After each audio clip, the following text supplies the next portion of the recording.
So you just shot a whole bunch of images and you need to figure out a way to make them all look the same in post-processing.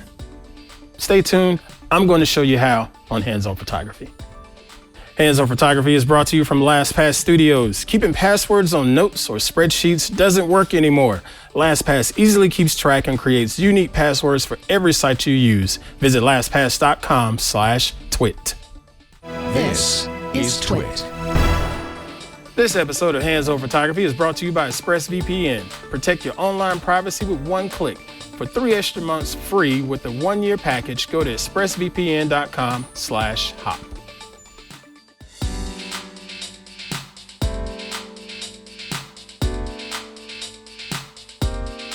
Hey folks, I'm Pruitt. This is Hands-On Photography here on TWiT.tv. Hope y'all are doing well. I'm unbelievable as always. As usual, I'm excited to be here and share different tips and tricks to help you become a better photographer and a better post-processor.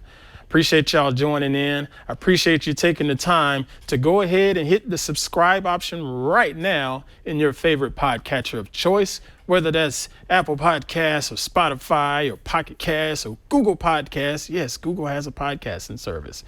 Sign up right there, or you can just go to twit.tv/hop and check out all of our subscription options there. That support really does mean a lot. I appreciate you. Anyway, this week, I want to take a look at batch processing. Now, batch processing, what does that mean? Okay, so let's say you're doing a photo shoot. Let's say you're just doing a group of photos.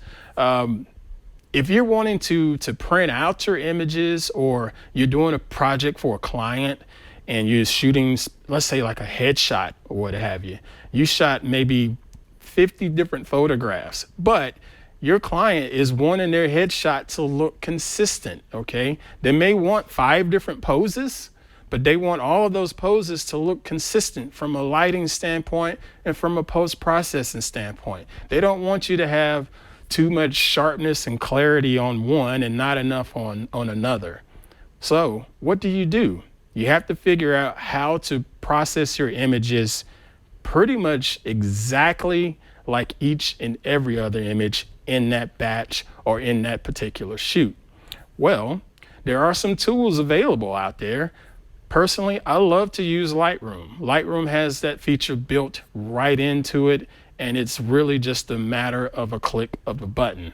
I love this feature. I've used it here and there. I don't have to use it too often, but there's some instances where if I'm out, say, doing a landscape series and I want that landscape to look pretty consistent across the board, not necessarily saying I'm shooting the same scene, but I may be shooting the same time of day. I may be shooting within the same vicinity. So if I'm, say, out in Georgia somewhere, in a field in Georgia, I want all of that to feel like I'm in a field of Georgia. So I don't want to necessarily crank up the white levels on it or cool off the image too much, because Georgia is nice and warm and cozy and not necessarily cold and frigid, say like the up north US or anything like that. But that is batch processing. It's pretty simple to do, useful tool in the photography toolkit. I highly recommend taking some time to just figure out, number one, what your actual workflow is going to be and how you would like to process that image, and then batch process that image to all of your different files in that particular set that you're working on. Okay, now I'm going to show you some examples of this in the work, but I want to go ahead and take a few minutes and thank this week's sponsor, our folks at ExpressVPN. This episode of Hands-On Photography is brought to you by ExpressVPN. VPNs protect your privacy and security online and can take your TV watching to the next level by unlocking movies and shows only available in other countries. With so many of us stuck at home, it's only a matter of time until you run out of stuff to watch. Use ExpressVPN to binge watch Star Trek on the UK Netflix, change your location, and refresh. Protect yourself with the VPN that I use and trust. Visit expressvpn.com/hop and get an extra 3 months free on a 1-year package. expressvpn.com/hop. That's expressvpn.com/hop. Appreciate you all supporting our sponsors and supporting this show. So now we'll go ahead and fire up Lightroom here on my computer and show you a couple of examples of how the batch processing works. I mean, it's seriously just one click. So on my screen now, first I'll start out with this group of roses or flowers. I don't know if they're roses or not. You'd have to take a look a little bit closer for me. But I was doing a little photo walk and getting a little bit of cardio in and came across this bush. It had some beautiful flowers. Now, if I wanted to use this in a series, it's pretty easy to do. Just snap the shots, post-process them, and then put them on up into a printing service and just give them a nice, consistent look. But what I always typically do is find my favorite one out of the bunch and do my post-processing on it first, and then I pass along the batch editing with the click.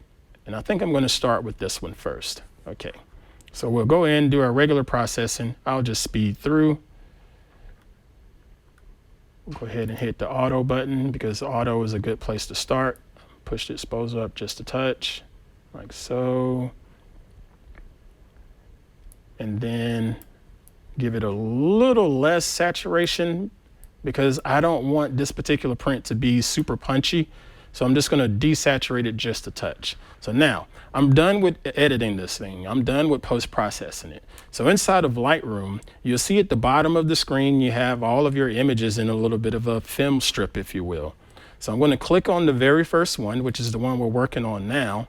And then I'll hold down Shift on my keyboard and click the last image. So that's going to highlight all three of the images that I snapped. And when I'm ready to batch process, I hit over here to this bottom right corner and I'll just hit that sync button. Click that. It's going to give you a dialog box and say, hey, you want to synchronize all of your post-processing for all of these different parameters, your texture, white balance, cropping, spot removal, all of that. If you want, I particularly just say check all in this little box on the left, and that will just guarantee that you're going to get everything that you touched on your original processing, and it'll just synchronize with the rest. So you hit the synchronize button on the bottom right, and boom, it's done. That's it. So now if I take a look at the other images in this stack, they all have the same consistent look, the same consistent exposure, not too bright, not too dark. And in my case, I didn't want them to be super saturated. And these look great. If I do a before and after on this image here, that's before. Look at the saturation on it. Notice how green those leaves are, and notice the pink and red of the petals. I didn't want that much saturation.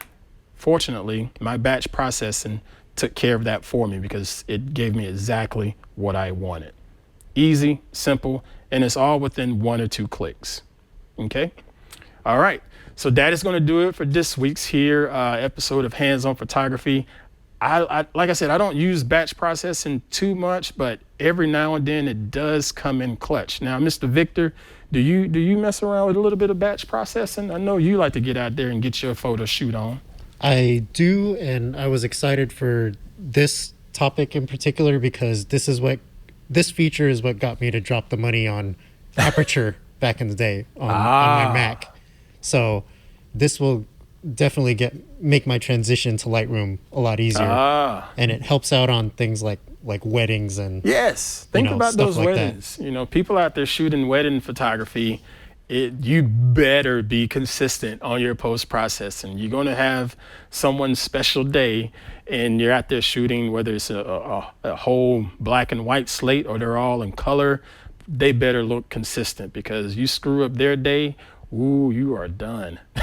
Yeah, definitely. So use that batch processing feature for sure. All right, folks, that is it for this week. I really do appreciate you all joining us each and every week here on the network.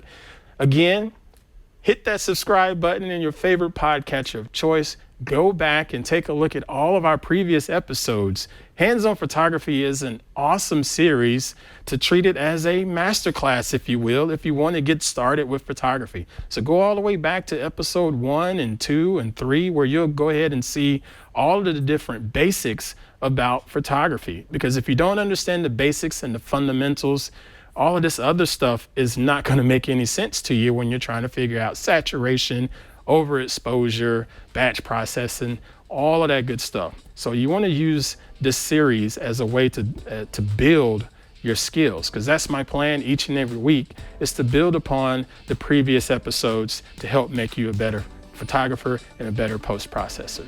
Thank you all for that tremendous support. Thank you for continuing to share out these episodes with all of your friends that are interested in photography or just want to get started. It's the perfect show for that. All right, we will catch you next time here at TWiT.tv. Get on out there, create, and dominate. Y'all take care.